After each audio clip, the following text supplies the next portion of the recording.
বরিশাল জেলার গণদী পৌরসভার উপনির্বাচনে চলছে নির্বাচন পূর্ব মুহূর্তের প্রচার ও প্রচারণা। নিজ পছন্দের প্রার্থীকে বিজয়ী করার লক্ষ্যে দিনরাত একাকার করে প্রার্থী সমর্থকেরা তাদের সর্বোচ্চ প্রচার প্রচারণায় ব্যস্ত হয়ে পড়েছেন। এমন চিত্র এখন গণদী পৌর এলাকার প্রতিটা অলিতে গলিতে। পৌর এলাকা জুড়ে চলছে নির্বাচনী আমেজ। সেই ধারাবাহিকতায় গত 21শে জুন রোজ শুক্রবার পৌর নির্বাচনে মেয়র পদে মোবাইল ফোন মার্কার প্রার্থী এইচএম জয়নাল আবেদীন হাওলাদার ভোটারদের দ্বারে দ্বারে গিয়ে নির্বাচনী প্রচার প্রচারণা ও লিফলেট বিতরণ করেন।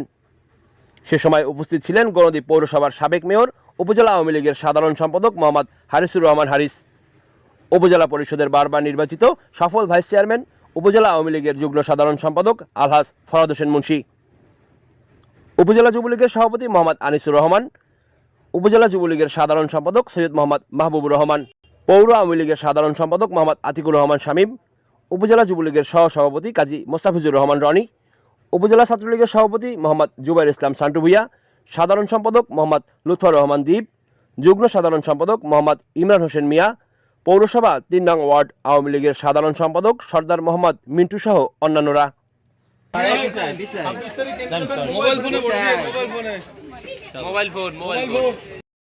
কাজী রনি, সংবাদ 24 নিউজ ডেস্ক।